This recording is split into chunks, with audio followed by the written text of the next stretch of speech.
Bismillahirrahmanirrahim. Assalamualaikum warahmatullahi wabarakatuh.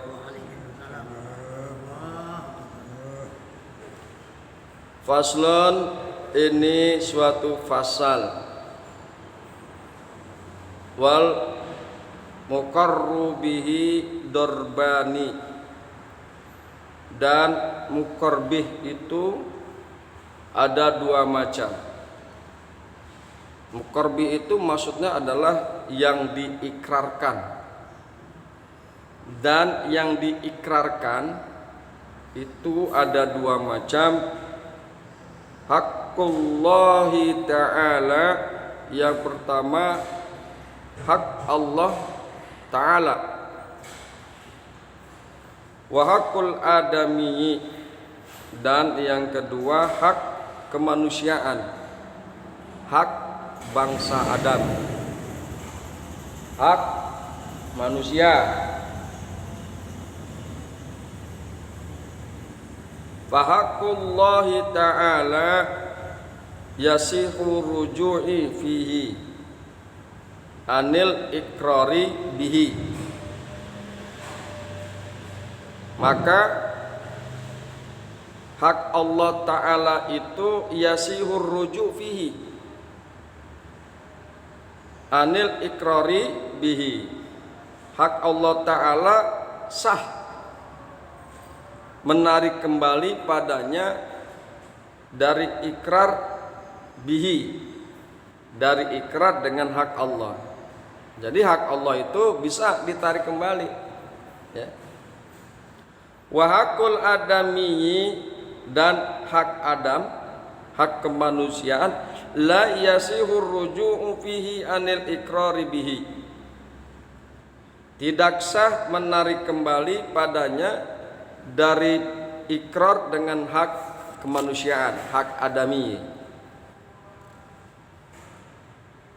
Wa taqtaribu sihatul ikrari, dan membutuhkan sahnya ikrar ila salasati syara'id, kepada tiga perkara.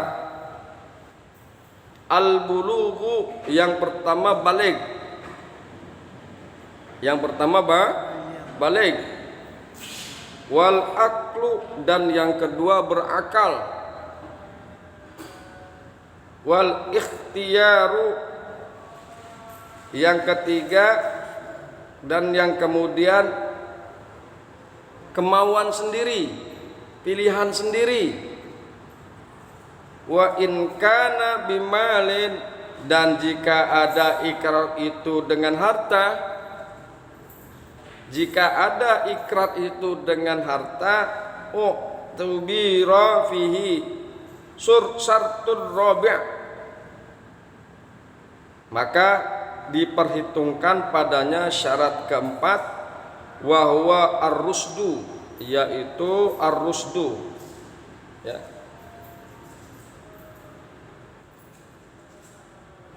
Ar-rusdu itu artinya adalah pintar, cerdik, pandai. Jadi kalau berkaitan dengan harta benda, maka harus ditambahkan syarat yang keempat, ar-rusdu, cerdik. Karena apa? Kalau harta benda itu berkaitan dengan uang. Uang itu kan mesti pinter ngitungnya, mesti pandai. Kalau nggak pandai ngitung duit, gimana ceritanya, ya? Jadi sekali lagi, apabila berkaitan dengan harta benda, maka ditambahkan syaratnya ar-rusdu, pintar atau bijaksana. Umumnya gitu kan, kalau berkaitan dengan harta benda, ya konotasinya pasti dengan jumlah uang. Bismillahirrahmanirrahim. Kemudian marilah kita sama-sama coba lihat dalil yang mendasari apa yang tadi dikemukakan di dalam matannya. Faslan wal muqarru bihi darbani. Pasal tentang perkara yang diikrarkan. Perkara yang diikrarkan. Dalil disyaratkannya ikrar adalah firman Allah Subhanahu wa ta'ala, ya ayyuhalladzina amanu kunu qawwamina bil qisti syuhada'a lillahi walau ala anfusikum. Ini ada tertuang di dalam An-Nisa ayat 135. Wahai orang-orang yang beriman, jadilah kalian orang yang benar-benar penegak keadilan, menjadi saksi karena Allah, biarpun terhadap dirimu sendiri. Menjadi saksi terhadap dirinya sendiri itu ikrar. Karena kan ikrar itu adalah pengakuan seseorang untuk dirinya. Jadi menjadi saksi karena Allah walaupun terhadap dirimu sendiri, ini adalah ikrar. Memberi kesaksian terhadap diri sendiri adalah ikrar. Juga berdasarkan sabda Nabi sallallahu alaihi wasallam,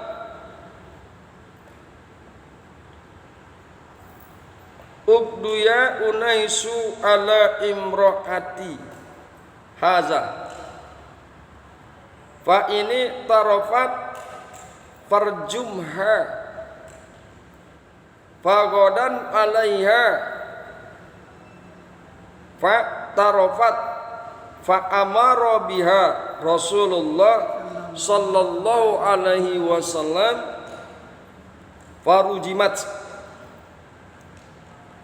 Berpagi-pagilah wahai Unais kepada istri lelaki ini. Bila ia mengaku maka rajamlah. Lalu Unais pun berpagi-pagi datang kepada wanita itu dan ia mengaku perbuatannya. Lalu Rasulullah sallallahu alaihi wasallam memerintahkan untuk merajamnya. Hadis riwayat Bukhari dan Muslim. Perempuan itu mengakui perbuatannya, itu ikrar. Jadi pada zaman Kanjeng Nabi Muhammad sallallahu alaihi wasallam ada sahabat yang menghadap Nabi bahwa istrinya telah melakukan perbuatan zina. Istrinya telah melakukan perbuatan zina.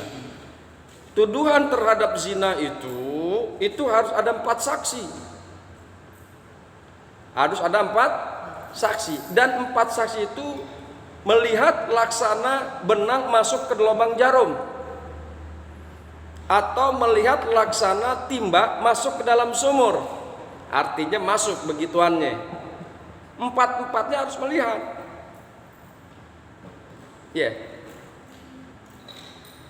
Nah, ini ada seorang suami mengadukan kepada Rasulullah sallallahu alaihi wasallam bahwa istrinya telah melakukan zina. Saksinya nggak ada lagi mungkin. Nah, dibutuhkan ikrar di sini. Jadi ikrar itu merupakan bukti, satu alat bukti dalam rangka penegakan keadilan, dalam rangka penegakan hukum. Nah, di sini kemudian Kanjeng Nabi Muhammad sallallahu alaihi wasallam memerintahkan kepada sahabatnya yang bernama Unais, wahai Unais, berpagi-pagilah kepada istri lelaki ini, istri yang suaminya memberitahukan kepada Kanjeng Nabi berzina.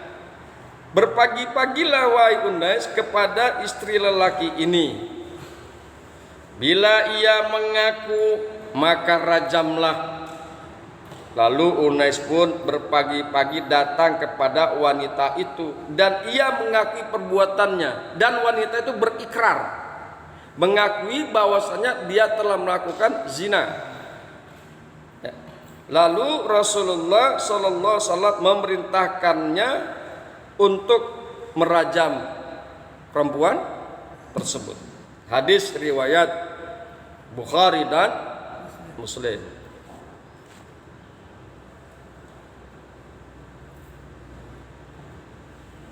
Kemudian ikrar itu ada dua macam.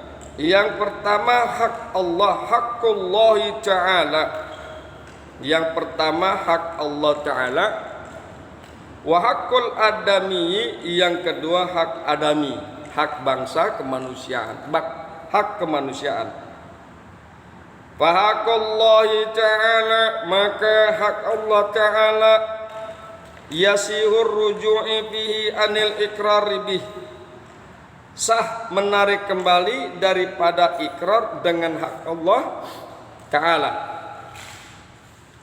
Hal ini berdasarkan hadis yang mengisahkan hukuman rajam Maiz, sahabat Kanjeng Nabi Muhammad sallallahu alaihi wasallam.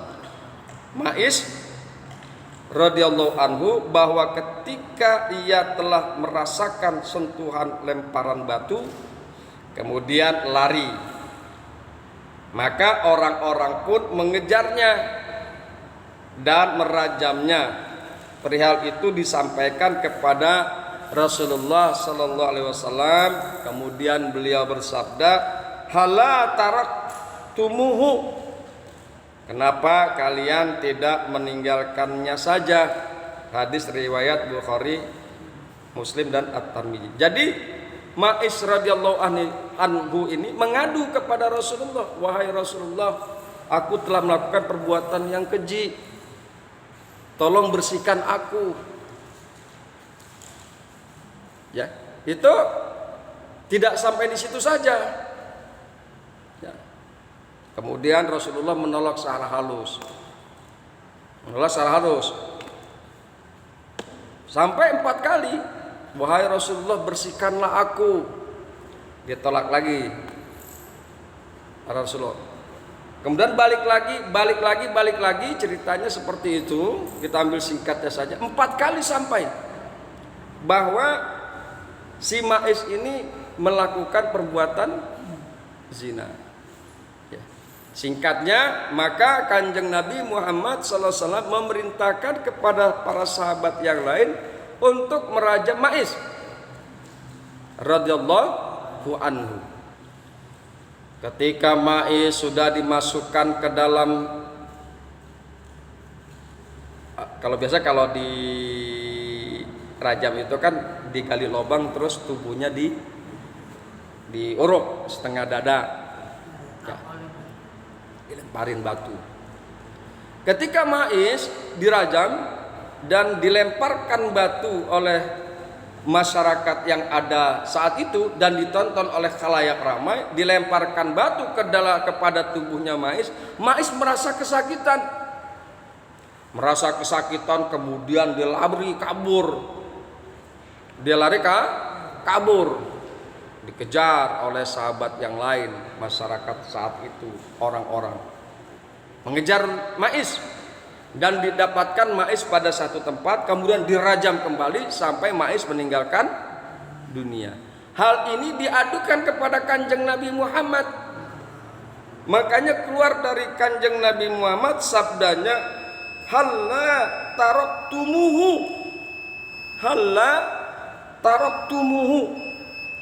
Kenapa kalian tidak meninggalkannya saja? Artinya, kenapa kalian tidak membiarkannya saja? Karena pada hakikatnya hakullah Allah Ta'ala itu bisa ditarik kembali. Jadi katakan dia sakit, kemudian dia menarik kembali ikrarnya Maiz menarik kembali ikrarnya, ya, maka dia bebas daripada hukuman tersebut. Terlepas daripada Maiz ini mengaku karena rasa sakit atau menarik ikrarnya karena dia dusta ataupun tidak, terlepas dari perkara itu, ketika Maiz mengucapkan menarik ikrarnya, maka bebaslah Maiz daripada hukum rajam. Makanya Kanjeng Nabi mengemukakan halla taraktumuhu, Kenapa kalian tidak meninggalkannya saja? Enggak usah dirajam. Berdasarkan dalil ini maka dikemukakan bahwa adapun hak Allah sah atau boleh mencabut kembali ikrarnya, membatalkan ikrarnya. Bismillahirrahmanirrahim. Wa hakul adami, dan bermula hak adami, la yasihur ruju'u fihi, tidak sah atau tidak boleh menarik kembali padanya, anil ikrari bihi, tentang ikrar dengan hak adami. Enggak boleh. Ketika dia berikrar tentang hak adami dan kemudian diputuskan satu perkara daripada ikrarnya itu, maka orang tersebut tidak boleh menarik kembali ikrarnya, nggak boleh menarik kembali. Jadi sekali lagi, ikrar yang berkaitan dengan hak adami tidak boleh ditarik kembali. Bismillahirrahmanirrahim. Wa taftakiru sihatul ikrari, untuk sahnya ikrar membutuhkan kepada 3 syarat. Ila salasati syaraita, sahnya ikrar membutuhkan kepada 3 syarat. Al-bulughu, yang pertama balik. Balik itu adalah orang yang memang sudah dinyatakan dewasa menurut syariat Islam. Ya, untuk laki-laki dia telah bermimpi basah, bermimpi jima, mengeluarkan sperma. Ya. Kemudian umurnya sudah cukup. Ya. Kalau nggak mengeluarkan sperma atau belum mimpi basah tapi umurnya udah cukup kira-kira 15 tahun, maka dia sudah dinyatakan dewasa, sudah balik. Untuk perempuan sudah menstruasi, haid, senejan meskipun umurnya 9 tahun. Jadi syarat yang pertama sahnya satu ikrar adalah balik. Wal aklu, kemudian berakal. Orang gila nggak boleh, anak kecil nggak boleh. Jadi orang gila, orang bodoh, ya, ikrarnya tidak sah. Nanti ada di dalam penjelasannya. Kemudian wal ikhtiyaru adalah kehendak sendiri, kemauan sendiri. Hadirin yang berbahagia, hamba-hamba Allah yang mudah-mudahan selalu dirahmati oleh Allah Subhanahu wa taala. Ya Pak De, adalah tidak dianggap ikrarnya orang yang dipaksa. Diriwayatkan dari Abu Hurairah radhiyallahu anhu, ia berkata, bersabda Rasulullah sallallahu alaihi wasallam, "Innallaha tazawaju li ummati amma tuwaswisu bihi suduruha malam ta'mal bihi au tatakallam bihi wa mastukrihu alaih." Sesungguhnya Allah memaafkan umatku dari bisikan-bisikan jahat hati mereka selagi mereka belum berbuat atau mengucapkannya, dan dari hal-hal yang mereka dipaksakan. Hadis riwayat Ibnu Majah. Maksudnya bahwasanya Allah Subhanahu wa taala meniadakan tuntutan dari orang yang berbuat sesuatu karena dipaksa. Dari itu tidak sah ikrar orang yang berikrar karena paksaan. Bahkan Allah membatalkan atau tidak menganggap ikrar kekufuran. Selama hati orang yang dipaksa tetap iman. Orang dipaksa kafir, digebukin, ya, dirajam, batunya, dadanya dibebani dengan batu yang besar, sembari ditelentangkan di padang pasir yang panas, ya, karena dia sangat merasakan sakitnya siksaan tersebut, terpaksa keluar dari mulutnya kekafiran, tapi hatinya tetap iman. Ini kalau tidak salah ada ceritanya tentang Bilal bin Rabah, budak dari Ethiopia, karena dia mengikuti jejak langkah Kanjeng Nabi, disiksa oleh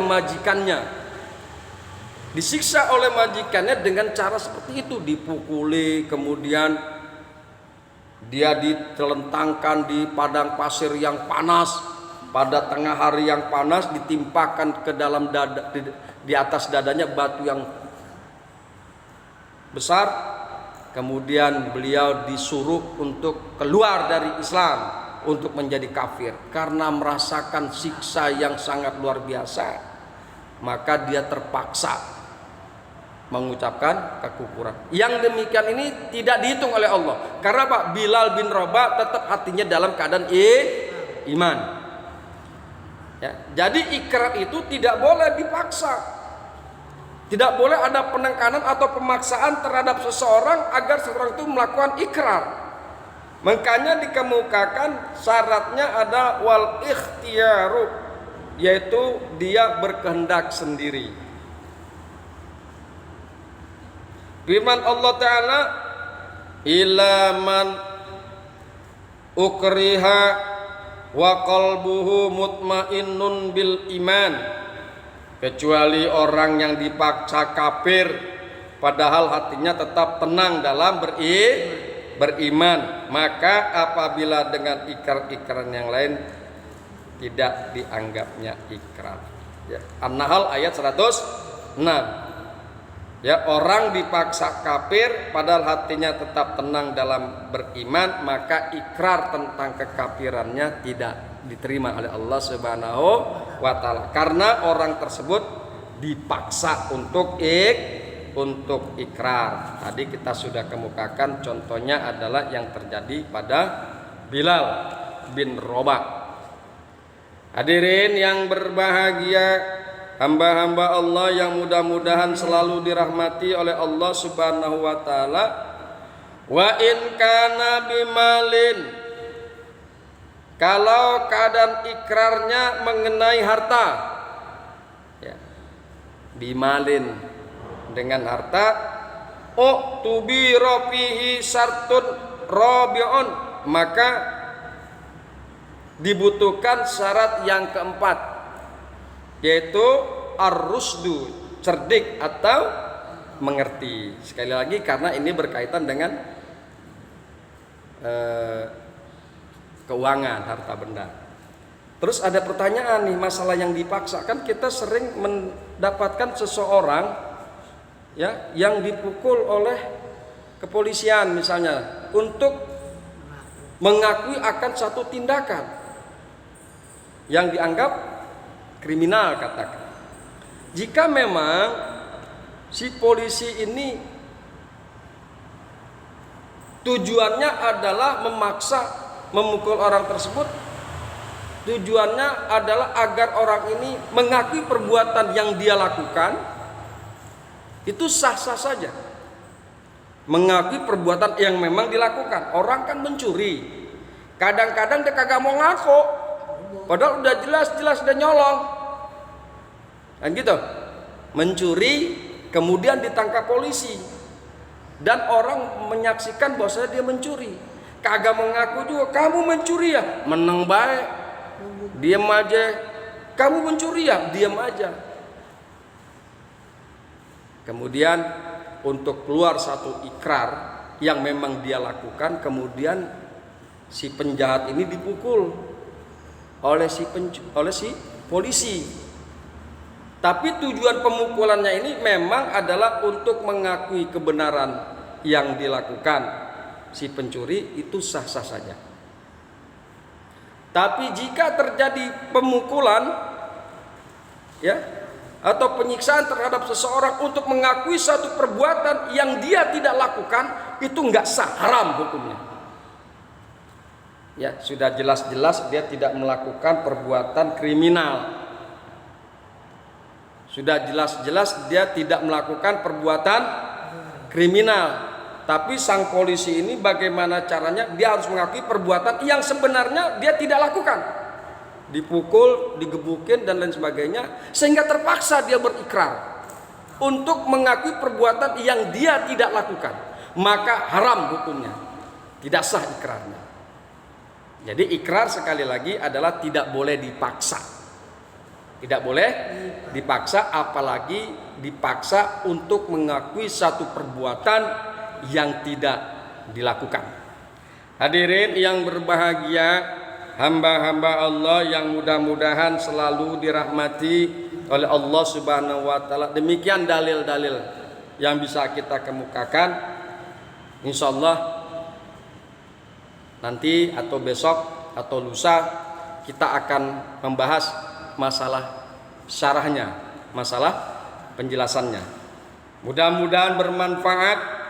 Hadanallahu wa iyyakum ajmain. Assalamualaikum warahmatullahi wabarakatuh.